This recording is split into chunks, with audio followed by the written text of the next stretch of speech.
So what are the terrible things that you would be willing to do for the sake of your family? And when you look back at everything you've done, would you try to justify it saying that you were doing it all for your family? Or really, would it be because of your own personal pride?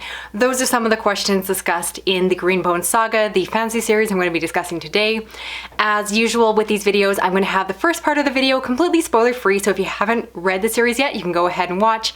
And then I'm going to stop partway through the video with a very clear marker when I move on to spoilers, so for those of you that have read this popular series, we can discuss a little bit more about why I love it so much. First, let's talk about the premise. If you don't know, this is a series that is set in a secondary world that very much appears to be like our own, so it appears very modern in nature, which is often why this series is labeled as urban, because there are planes and cars and other modern technology. However, the story takes place in the nation of Kakon, which does not exist if you're familiar with geography, and so we know that the story is actually set in another world. And so we follow a family who are in control of this area. However, there is war or dispute with them and another clan known as the Mountain Clan that are trying to get a better and stronger position. Within this world, there's a substance called Jade, which these families control. It allows them to enhance their own martial arts abilities by putting it on if they have certain qualities that allow them to use this Jade. And so naturally, the substance is very powerful, very desirable, and worth a lot of money, and so the economics and different political disputes within the area play into the story, and you have these two clans clashing for power and glory within the story. In the story, we follow a few different characters that play major roles. We have Lon, who is the head of the family. We also have Hilo, who is his fist, essentially the enforcer of the family and trying to make sure that they keep their power. You follow the story from the perspective of Shay as well, who is coming back after leaving the family for a while and is now trying to regain her position. You also have the adopted cousin, Andon, who at the beginning of the story is just finishing up his schooling and trying to again figure out his place in the world. All of these characters have personal goals and desires that they are seeking, things that they want for themselves, and then as the story goes on, there is conflict between what they personally want and what is best for the family, or at least what the family thinks is best for itself. So without going into any real spoilers, I'm going to talk in broad strokes about the three books. We have Jade City, which I describe as a huge setup book. While I love this series, I will admit that every time I reread this first book, I'm reminded that it is all set up. There is so much time spent on, again, the economics of it, the larger political scope, understanding the magic system, the characters, and introducing everyone. So really in my mind, the story really doesn't get started until about halfway through Jade City, and while I still love Jade City, I will admit that I didn't actually fall in love with the series until book 2. And that book is Jade War, which for myself and a lot of other readers is really what put the series on the map for us. Took it from being an interesting, unique series to something that we were obsessed with and could not stop thinking about. There are a lot of major plot points within that second story, things that I haven't necessarily seen in other books and things that were just a little bit surprising. With the story, things are always very morally gray and ambiguous in terms of who we should be cheering for. And so as I mentioned, while we are watching the story from the perspective of one family, those family members do some really terrible things throughout the story. And so we as a reader are left wondering, are we actually reading the story from the perspectives of the good guys, or are perhaps we watching the story from the perspective of the bad guys and we just don't quite know it yet?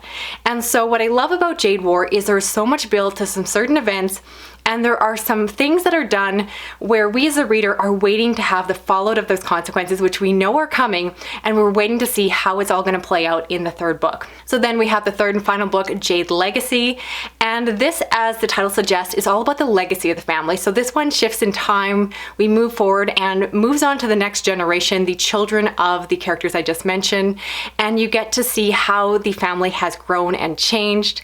And this book deals with the fallout of everything that was built up in book 2.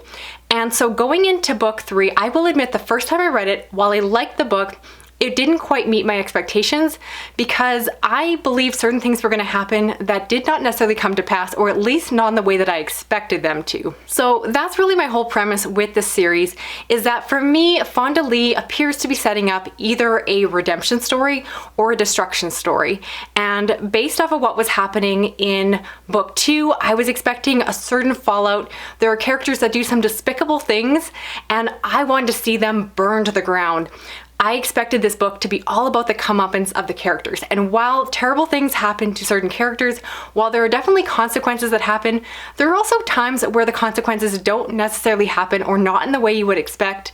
And I remember being very bothered by that because I'm so used to reading books that are all about having a moral message. So if you do a bad thing will happen to you and so forth. And instead, these books more closely mirror life, where sometimes bad things will happen to good people who do not deserve it, that are innocent. Sometimes bad things will happen to bad people, either because of what they've done or simply because life happens. And sometimes bad people will do bad things and nothing happens at all. And that is one of the most infuriating life lessons to learn, is the fact that life is not fair, and the moral, simplistic lessons we are taught in school as children do not necessarily come to pass as adults. And that's another thing I love about the series, is that it's highly adult. Anytime you have a female author writing fantasy, people like to shelve it in the YA section, but this one in my mind is decidedly adult. There is plenty of adult themes, sexual content, foul language, and everything you would want for a book that is determined to be as adult as possible, but not in a way that really has any sticker shock to it. Instead, the author is just genuinely writing a really dark story. Going along these lines, I would also say that the series has a Game of Thrones quality, and this has become a descriptor online that most people know what I mean. So basically, you have a story where you do not trust that the characters are safe to survive to the end. Instead, the author makes it very clear that anyone can die at any point in time, in which case you will care deeply for the characters because the character development itself is fantastic. And because of that, you will worry for their safety because you know that at any moment, at any chapter along the story, someone may not live, and that makes the story very exciting, very high stakes, and it's very well done. And so that's what I love about it, is that there's really big consequences to everything that happens, and because the character work is so well done, you will be highly invested in the well-being of those characters. Even the ones you don't like, you will feel something when something happens to them, and I think that is an amazing thing to do so well. As I often say with stories, I love when stories involve unlikable characters, and some of the main characters within the story are some really despicable people who do some awful things, but also have redeeming qualities, which make them very, again, morally ambiguous. I know people who dislike and despise certain main characters and other people who adore them, and they were talking about the same individual. I am someone who loves cheering for the semi-bad guy, so certain characters within the story were completely up my alley. I think you know who I'm talking about, but I love when stories get messy and confusing, and it will make you doubt your own moral code as you're watching along, and that is what the series does. As well, I think the magic system in this series is fantastic. I describe it as being relatively soft, but it's soft and yet earned, which often I don't see the two being put together. So as I mentioned, there is these jade stones that are worn as jewelry, and so certain individuals are able to wear jade on their body and have it enhance their martial abilities. But the trick is that this jade does not turn anyone into a superhero. First off, not everyone can successfully wear jade. Some people, it can be very toxic, and with other people, simply the jade has no effect on their bodies, and you have to actually, in the story, address the fact that these individuals are often seen as lesser or see prejudice against them because they're not able to use the jade for its intended purpose, and you get to see how that plays out. But for the individuals that have the genetic makeup to use the jade to their advantage, I love that the jade alone is not enough. They still have to work hard and train their martial arts abilities, and simply the jade makes them better, stronger, but the jade alone will not make them amazing if they do not take the time to do their exercises and training and drills and so forth.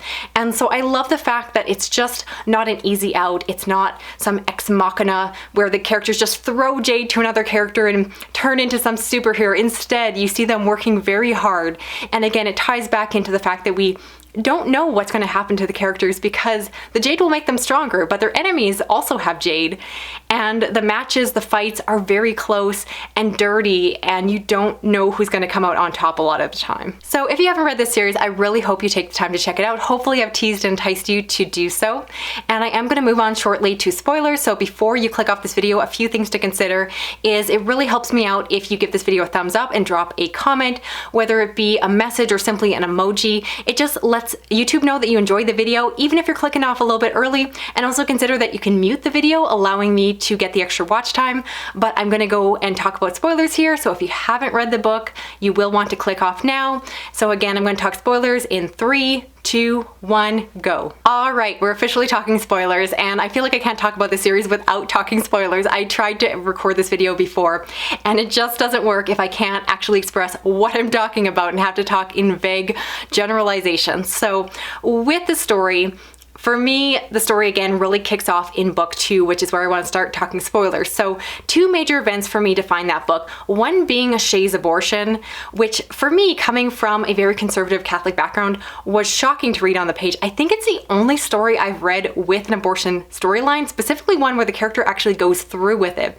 And so maybe it's not actually part of the major fantasy story arc, but for me, I was just shocked to see it on the page, and in a way where the author was unapologetic, the character was unapologetic, and you have the pregnant sister-in-law who is fully supportive of that and actually goes along with her. So I do have respect for the author choosing to write in a rather controversial storyline that is arguably going to turn off certain readers, make people very upset, make people want to return their book and all of that, and still choose to do it anyway, even if it might affect their sales on their book. So I thought it was a very ballsy move, which is how I would describe the whole series to be, is I felt like Fonda was saying, how far can I push this envelope? How much can I make people uncomfortable and make things unexpected and a little bit different than maybe you're used to seeing in a classic fantasy story. And of course, I'm sure you know the other defining moment for me in Jade War was when Hilo goes to get his nephew. I've read this book now, I believe 3 times as I'm recording this, and even knowing the scene is coming, I still feel so much anxiety watching it. I feel so much hatred for Hilo murdering the mother of his nephew in cold blood. For me, it's an unforgivable act, and it's strange for me that Hilo continues to go on and be presented as a protagonist of the story even after that event happened. For me, this is the point where I really thought the series was going to go into a straight up destruction arc, and instead it went in a different direction that I didn't see coming, because I was waiting for Nico to find out in book 3 and then bring the family down, murder Hilo, or at least try to kill him. And so that's probably my only quibble with the final book, is that I really felt like they played that one too soft. And obviously she wanted to subvert expectations, or at least I'm assuming that's what she did. But to set something up like that, I remember so many people, myself included, who were predicting Jade Legacy to be this amazing destruction of Hilo, and that's not what the book is trying to do. Of course, talking Jade Legacy, I'm going to talk all the spoilers. Hilo does die, but in my mind he dies almost in a heroic role, which really is meant to kind of redeem him as a character, and I almost would have loved to have a more complicated ending for him. You also have the death of their son Rue, and that destroyed me. I think it's such a important death because it really shakes the family and realizes that their old traditions, all their family pride, everything they were doing for nothing. If they can't keep their children safe, if their children are going to die in meaningless battles and death, what are they doing with their lives? And I thought that that was such a shocking death in there. I did love to see the growth of course, Andon and Shay. I did like to see them move into roles within the family that more suited their desires and wants, and actually getting to see them progress as individuals. I do admit that I was surprised to see Shay shuffled into a family role, given the fact that she chose not to have a child at the time in book 2. I really went under the assumption that she was meant to be framed as a childless character who chose not to have a family, and I do love child-free representation, but overall, really enjoyed this series. I thought it had amazing payoff, and really what it came down to it is that I felt the story was going for either a straight-on destruction arc or a redemption arc, and we got something in between, which when I look back at the whole series and look at it as a whole, I realized that is what the author was doing from the start. They never intended to write a perfect story with a happy ending, and they didn't want to write something as predictable as a Shakespearean tragedy where you just have all the characters burned to the ground by the end. Instead, she wanted to do something nuanced and different and actually see the family grow, see the political landscape grow, and see traditions and cultural beliefs grow and change because they realize that they need something better for their family, for their children. And it ends up being a really poetic ending. It ends up being a very emotional one. And again, compared to any other fantasy series I'm ever talking about, this one is so different. I don't tend to lean towards these more modern narratives, but this one just works on every level. I love the magic, the characters, the world. Everything about it just fits into place. And while I have small quibbles around some of the plot points I would do differently myself, overall, I think this one is still pretty near perfect. So those are my thoughts on the Greenbone Saga. I'd love to know your opinions down below. Again, if you're going to talk spoilers, please make sure that you give a big spoiler warning in your message, and ideally leave a few spaces down below so you don't spoil anyone who's just watching the beginning of this video. If you enjoy long-form content like this, please consider sticking around, subscribing. I do read a lot of horror, thriller, science fiction, fantasy, and I'd love to know what other long-form reviews you'd like to see from my channel. If you want to help me out with this video, you can give me a thumbs up, you can drop an emoji, try to find something that looks like a piece of jade. And if you want to hit that little notification bell, you'll never miss a video from me. Thanks so much for watching. Talk to you again soon. Okay, bye-bye.